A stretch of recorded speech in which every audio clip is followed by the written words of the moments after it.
American half pound of 2 pure beef patties, lettuce, tomato. Singles going steady.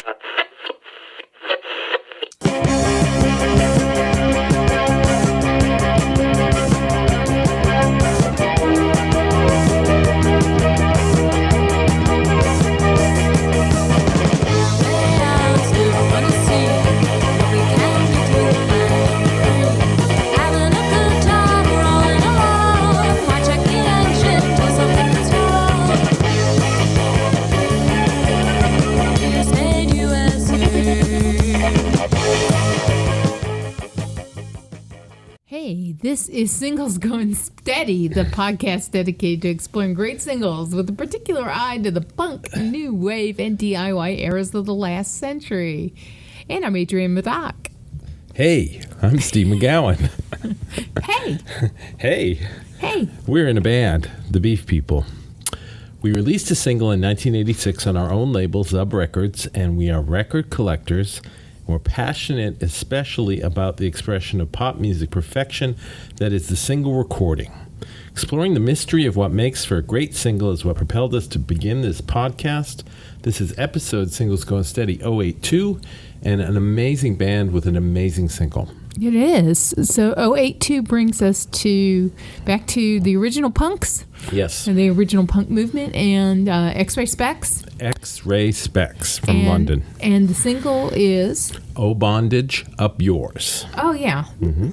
This was released in 1977 on Virgin Records in the UK. The band was led by Poly Styrene, was her stage name. A woman from, she was really a girl at the time. She was 16 when this came out, I believe.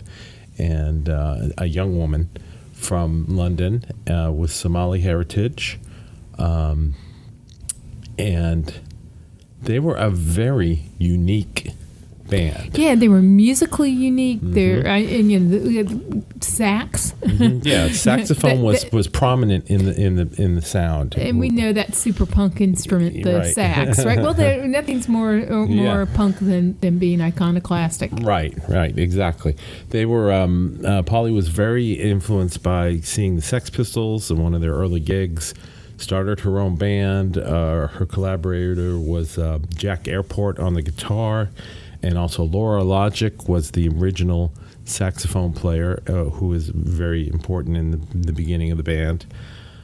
They wrote songs with some real lyrical meaning.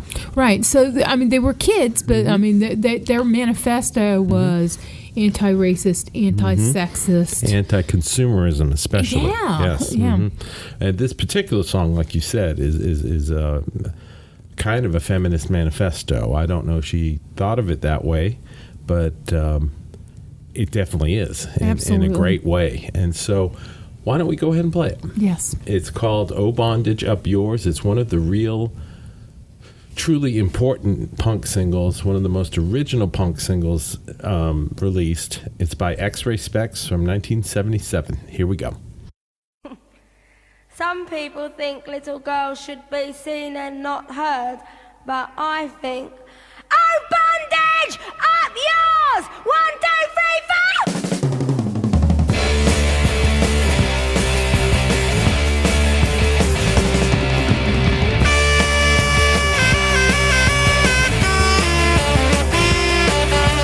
Bondage,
So there she is, Poly Styrene and X-Ray-Spex. There is a little bit of a spoken word manifesto type thing at the beginning.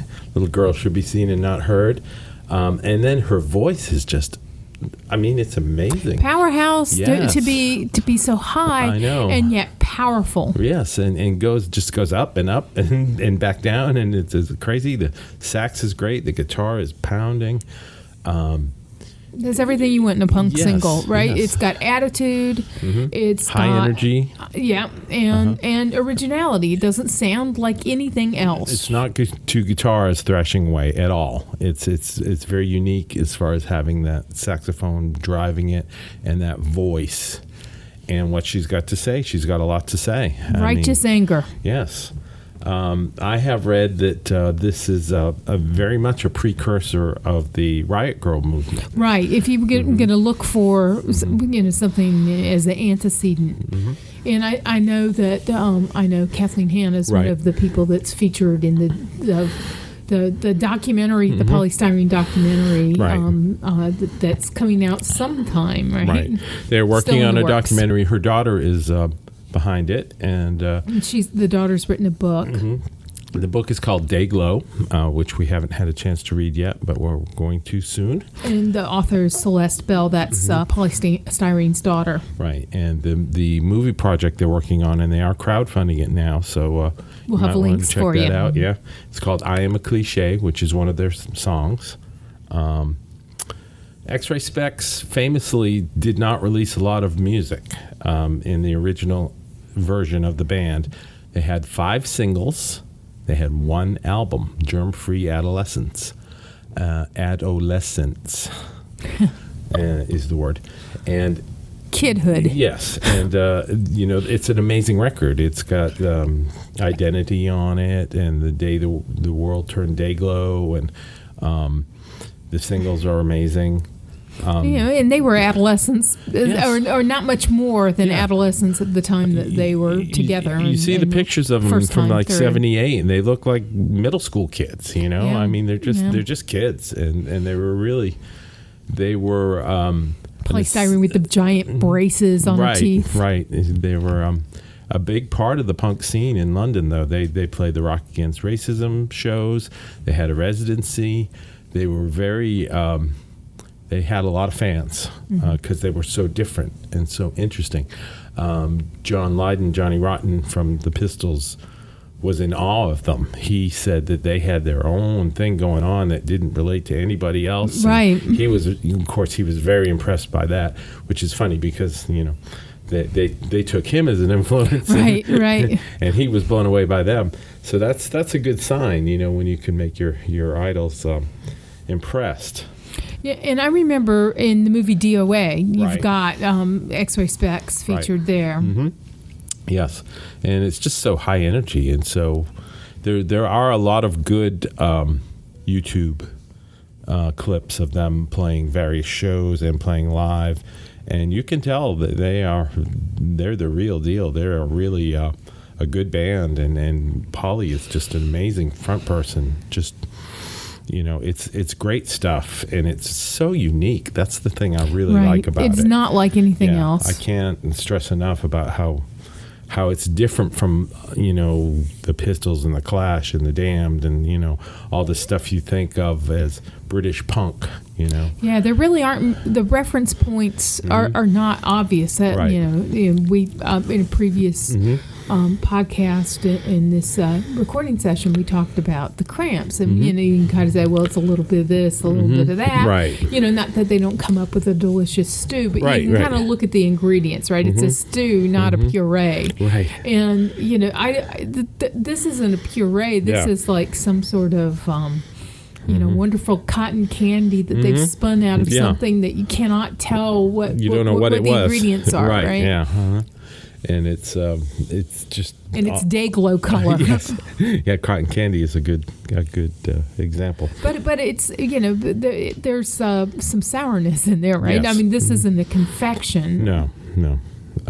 There's but it is ethereal and otherworldly. Poly famously didn't want to be a pop star. She especially didn't want to be a sex symbol, which was why she always kept the braces on. And she said anytime that would happen, she would shave her head. And she actually did before one gig one time. She shaved her head completely.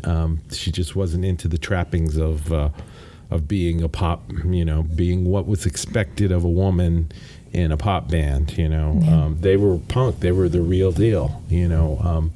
They wanted you to listen to the music and the lyrics and have a good time and pogo with them. Iconoclast in the sense that they are breaking the icons, right? Yes. They are busting through icons. Right. They are not playing by icons. anybody's rules but their own. Exactly. Yeah. And I think in her personal life, she's often described as a seeker, someone Yes. looking for some spiritual answers, and later became a Krishna. Right. But that unwilling to accept others' dictates, right? Someone who's looking for her own answers and wanting to take us, wanting us to find those answers too, right? Right.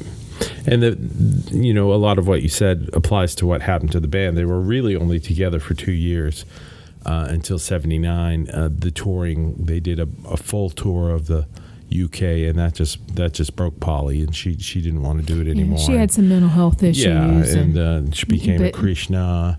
The band did reform later in the 90s to some success, but not as much as you'd think, like some of these other bands get. But they are critically regarded as, really one of the strongest things that came out of the punk scene. Yeah, an important thing. Yes, absolutely. Not something to be missed. So, do we want to say anything else about Poly? Because, she was so influential. Right, and I think the fact that there's this book, there's actually like a very beautiful limited edition of the book that's out there that you can get if this is something that inspires you to to learn more and follow more closely. And we'll have this documentary that maybe by the time you hear this it's already out. Let's hope so. But just a tragic rock. Here we are. Yeah, Poly has passed away. Has passed. I believe it was cancer. Yeah, and did have some mental health struggles. Yes. But I think she was honest and upfront and one of a kind. Yeah, one of the real people in punk rock. And I think that's one of the things about punk rock, where you had someone that was as different and as outspoken as Poly, that could step forward and lead a band. That empowerment of the punk movement. Come on! Those of you who are different and weird and outsiders, you need to be in a band, right?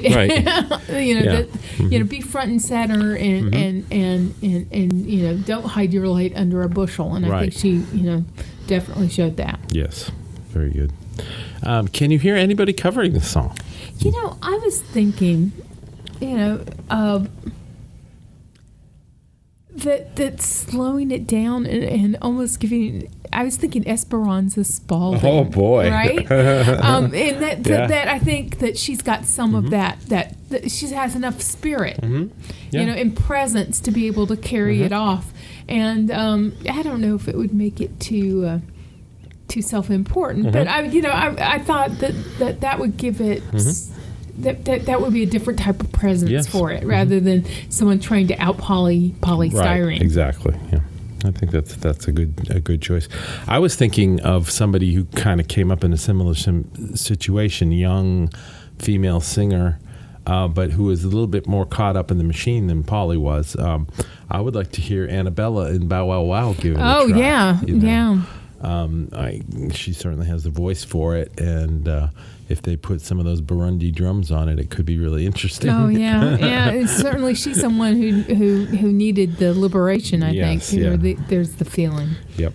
So, any recommendations this week? Yeah, I was thinking about this the notion of liberation and casting off the the shackles, and I was thinking about pre-code movies, which are sort of pre-shackles, right? Yes. You know, before limitations were placed on how women could be seen and heard. Explain and a little bit about the portrayed. code, though. And you know, so a pre-code movie are movies that, particularly came out of Hollywood before the Hays Code was enforced. The Hays Code, which limited how you can, what you can talk about, what language you can have in movies, some of the stuff we know about, like what year was that? So in the 30s? Right. It had been in place in the 30s, but it hadn't been enforced. So it was really somewhere in 1934 that you see it being enforced. Right. So there's some great talking era movies, even silent movies, where there are really interesting, vibrant portrayals of women.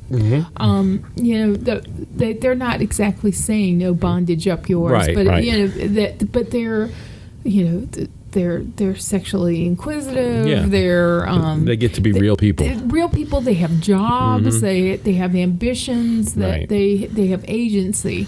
Right. And, all of that sort of gets swept away when the code gets enforced and people have to get into the boxes. So, some pre-code movies, I think I definitely would, many of them are on YouTube, right? Because several are out of copyright. Right. So, you can, without guilt, stream them. And we've seen quite a few. We've seen quite a few at the Carolina, right? Right. We had a pre-code movie series here in Durham this year, and some of those will be returning next year. Barbara Stanwyck is sort of like the patron. Oh, the anklet. Yeah. That was post-code there. I know, but it didn't seem like it, though. Right. But the idea of a woman as a real person with agency who's got some power over her destiny. Right. That's a good thing. So all my recommendations are just going to be X-Ray-Spex related. Germ-Free Adolescence, the album. It's definitely one you need for your collection. And the Dayglow book and the I Am a Cliche.